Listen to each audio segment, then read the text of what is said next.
I mean is this back line will hold tension, and you can see as it travels, it will continue to hold tension. So now we're going to take our trusty dusty magnet.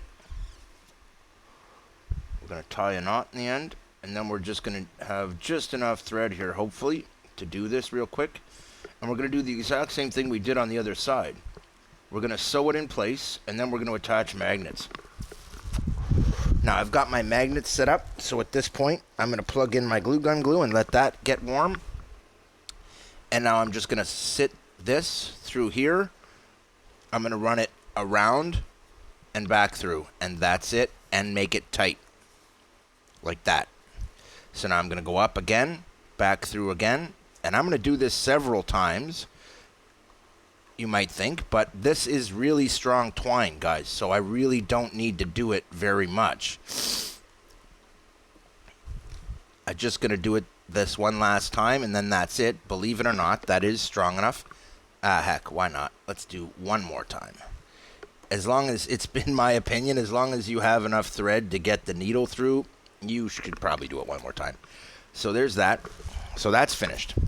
Now what we do is we take this to the next step, and we're going to install our magnets. So I've got my magnets around here somewhere. I set them down, and you got to be careful about that. But that part's really easy. I'm just going to try and keep this a real short video, so I'm not actually going to film that portion anyway, because I've already showed glue gunning the magnets in place. But once this is done, both of these sails will be on a traveler that only travels this way. The storm sail is locked in place. This one's locked in place up at the bow. Where they move is along this back line. And as you can see, now that I've got the tension right, I don't have any problems putting either one of these into their positions and holding them in place. So we now need to get our magnets. Now, I've been working with tools that are metal, and it wouldn't surprise me if one of them has picked up my magnets. So here we go. We've got our magnets. Now the real trick is, I had these glued in already somewhere else. So I'm going to trim off all the excess glue.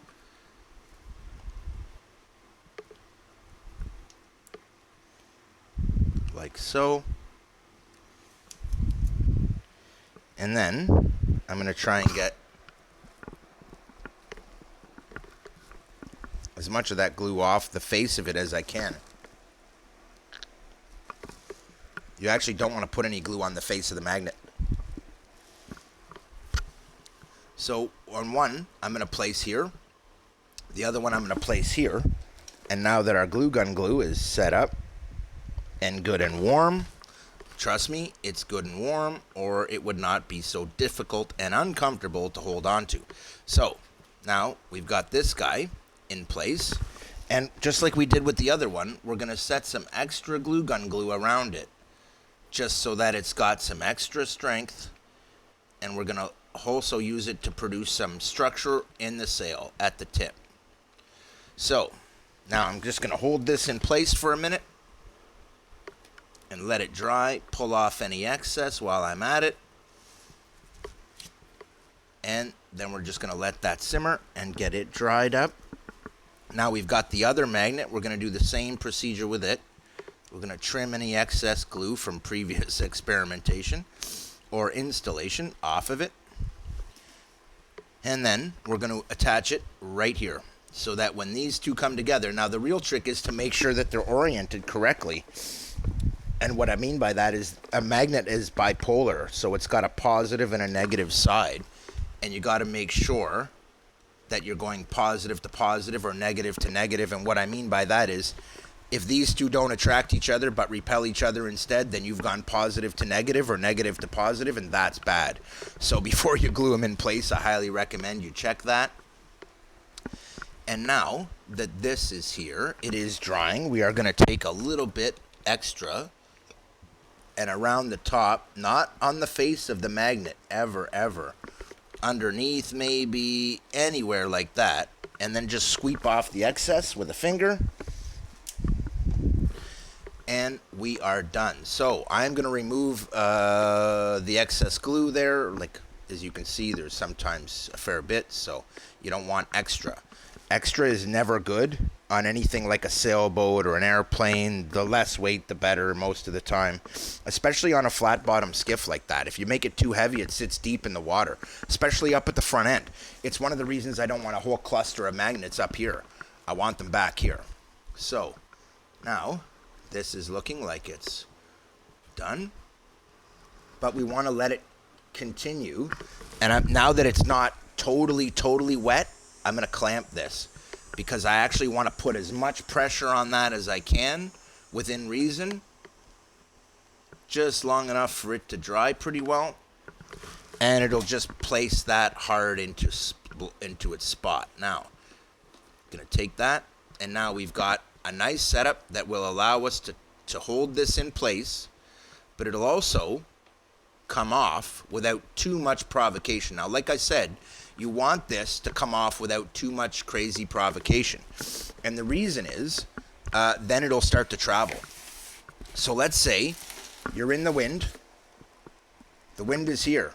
It gets a bit hard and tracks back. So what we're going to do now is we're going to put those two little bubbles of glue gun glue I talked about, one on either side, so that this can't actually travel very far. Because we don't want the travel to be too far.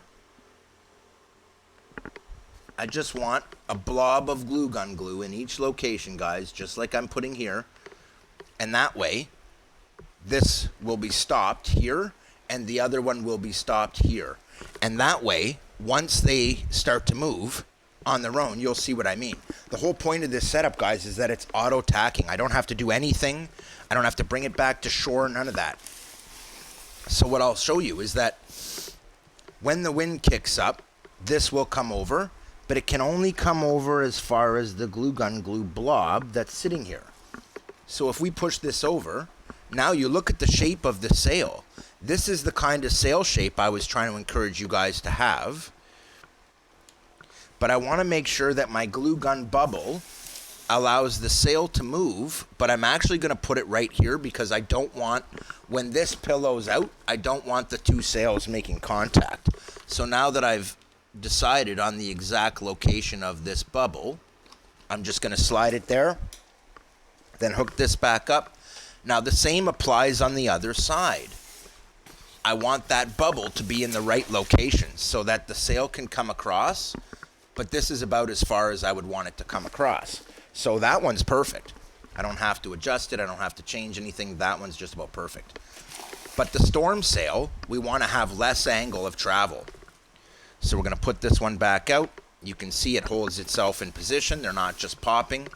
I can even put it in some wind, like you can see in the fan here, and it's not popping the magnets. That is a really good sign, guys. So now we have our main sail able to travel to here, and we have this little ball right here is going to stop it from traveling too far this way. So if you do it like this, basically you figure out what the angles are you want, and the goal is when this is pillowed out, you don't want it making hard contact with the other sail. A little bit's okay, but you want to make it so it's pretty much not going to have crazy contact. And because of that, inside that, I'm actually putting another ball. And then inside this one, just for strength, I'm putting another ball. That means I'm doing this because I do not want these balls to be,